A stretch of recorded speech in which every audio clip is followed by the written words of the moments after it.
antes y mejor. Solo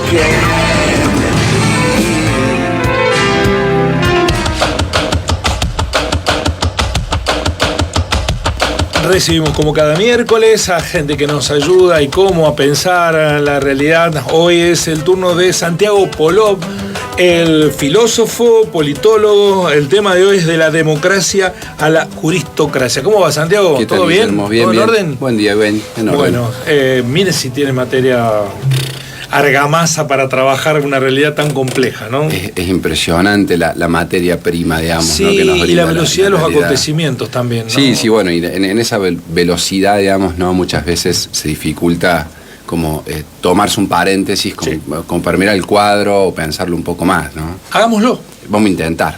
No sé si nos sale, pero intentamos. Bueno, la pregunta en realidad es, o sería, ¿no? ¿Cuándo es justa una sociedad? Hay algunas opciones que podemos poner sobre la mesa. ¿Será justa cuando aplica el derecho escrito, ese que entendemos que funciona en base a un cierto acuerdo que se ha establecido como justo? Podría ser, pero eso significaría atar un concepto, que es siempre un exceso como el de justicia, a una práctica tan errática e imprudente como el humano. El derecho de ley no deja de ser una cierta interpretación hegemónica de cómo son o deben ser las cosas. Si aplicar leyes es sinónimo de justicia, deberíamos entonces decir que la esclavitud inglesa, francesa o norteamericana, es decir, que practicaron estos países, fueron actos justos, ya que sus leyes así establecían.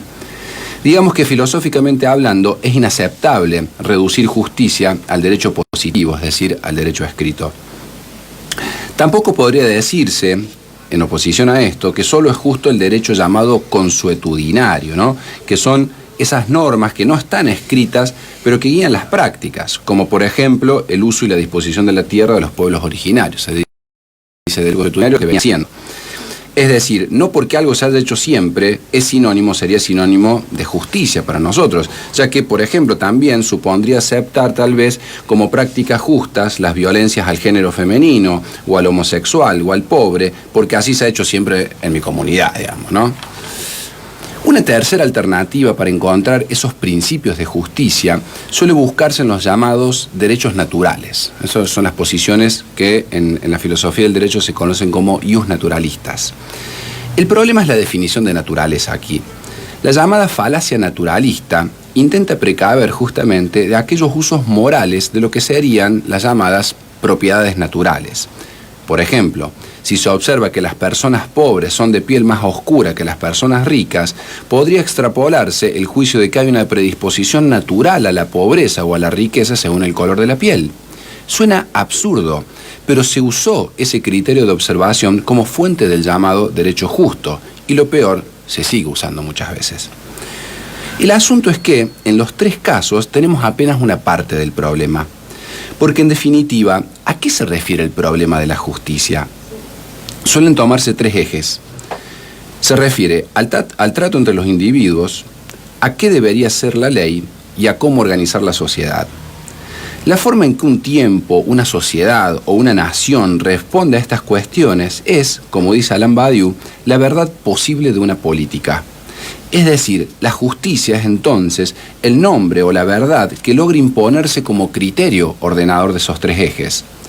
Si el criterio que se impone fuera por caso uno de espíritu faccioso, el trato entre los individuos seguiría una lógica de enemistades o de violencia.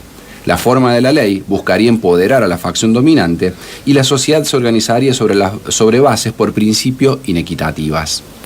De allí que, como eso ha ocurrido y sigue ocurriendo, a ese criterio se le ha intentado oponer otro, que es el que podríamos llamar el de la política, que pone nombre, ¿no?, en términos de la democratización, que es el criterio de los derechos humanos.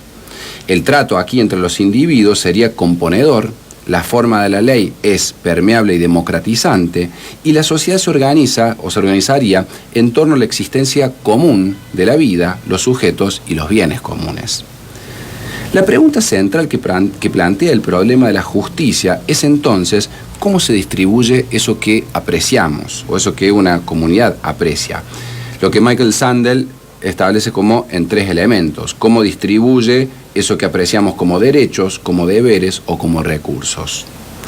Toda forma de distribución de estos elementos sigue ciertas pautas que se orientan no por magia, no por designio divino, sino bien humano, en torno a aquello que se aprecia y lo que no, en torno a aquello que es valorado y lo que no es valorado. Entonces, la pregunta sobre nuestra realidad debería ser: ¿qué y cómo distribuye derechos, deberes en nuestra comunidad?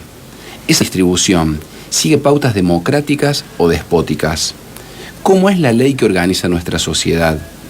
¿Qué política le da significado a la verdad que tenemos por justicia?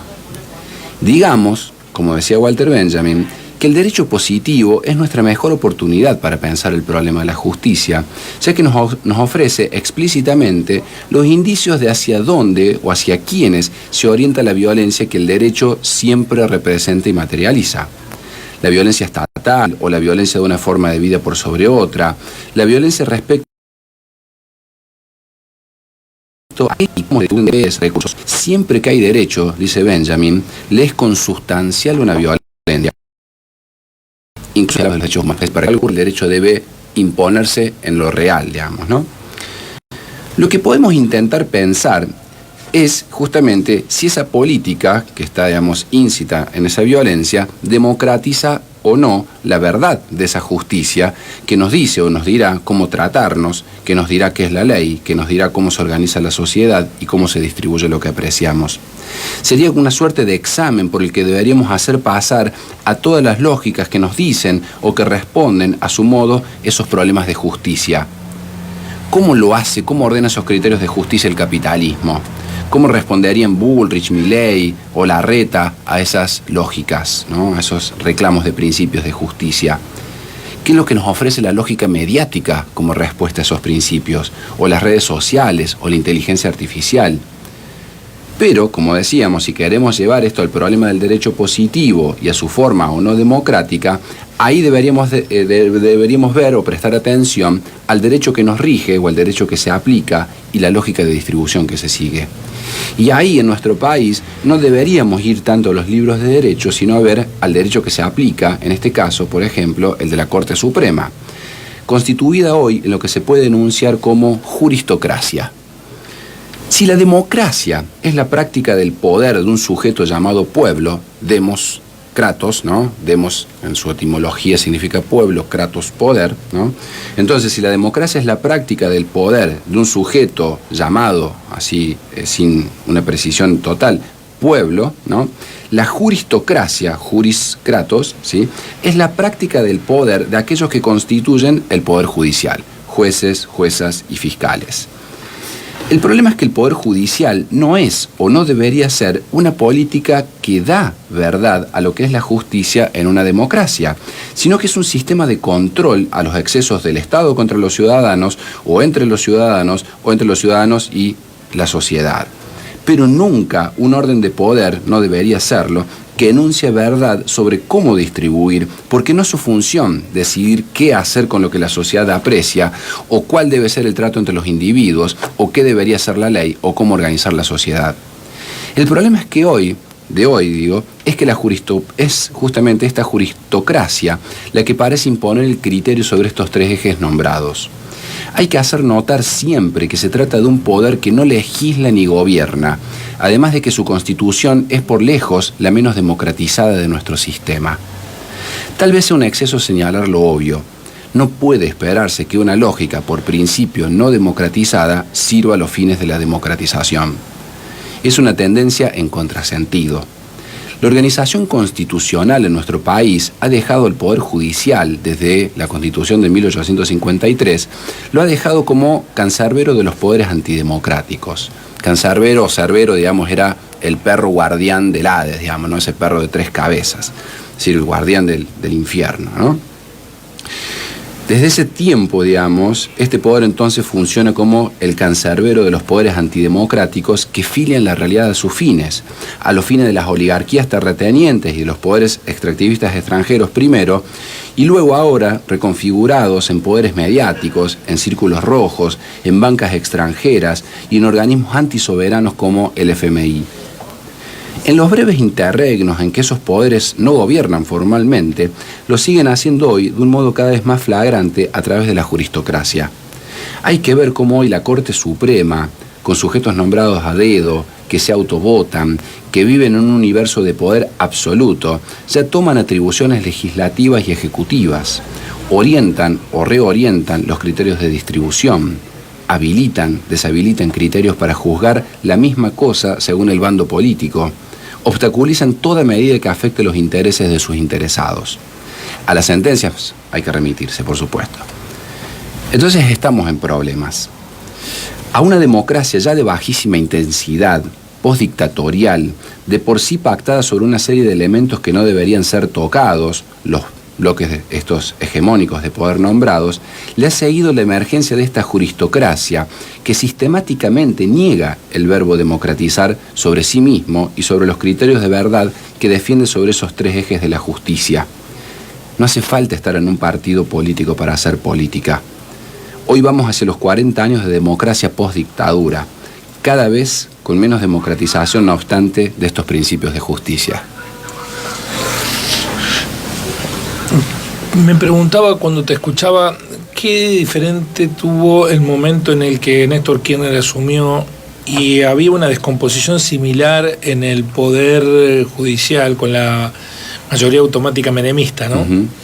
Y que con una cadena nacional alcanzó para hacer renunciar a varios de ellos y a desentarla a la Corte. Hoy pareciera muy lejos eso, siendo que ni siquiera con volumen político se consigue, ¿no? Sí, yo creo que esa experiencia, lo que pasó, digamos, ¿no? Cuando Néstor Kirchner con esa cadena nacional y después con un decreto que él firma, creo que es el 222, ¿no? Él se autoexcluye, digamos, ¿no? al Poder Ejecutivo, ¿sí? de la decisión sobre los cortesanos, sobre quién deberían ser los cortesanos.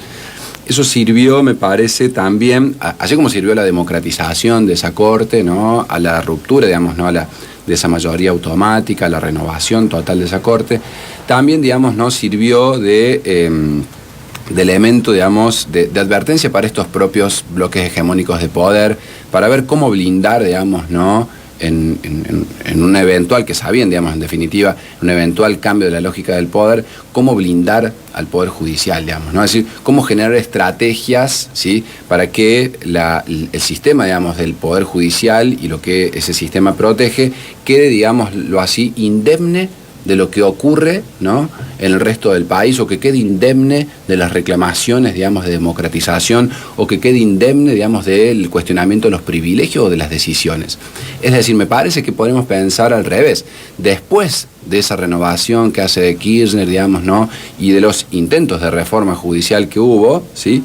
me parece que hubo un abroquelamiento cada vez mayor, digamos, ¿no? del Poder Judicial y de quienes necesitan ese Poder Judicial defendiendo ciertos bloques de poder. Y la otra pregunta es cómo esto termina siendo, esta realidad que también describí, una abstracción que cuesta, o por lo menos no que se conecte, porque conectada está, hacer entender esa conexión con el nivel de los problemas nuestros cotidianos, de todos los días, ¿no?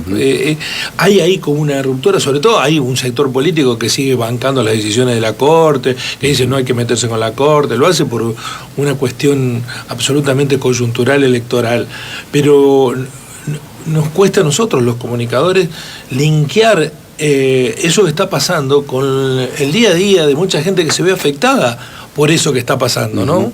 Sí, así se construyen también los sujetos. Es decir, toda organización de poderes, digámoslo así, en una sociedad, intenta construir los sujetos de esa sociedad, ¿no? Entonces me parece que la lógica, digamos, ¿no? con la cual se observa al Poder Judicial y sus decisiones, construye sujetos en desconexión, es decir, ciudadanos que, digamos, se desentiendan del Poder Judicial, entendiéndolo, ¿no? como un poder, digamos, que no tiene nada que ver, digamos, ¿no? con su cotidianidad, sino que lo que tiene que ver con su cotidianidad es solamente lo que ocurre en el Ejecutivo o en el Parlamento, digamos, ¿no?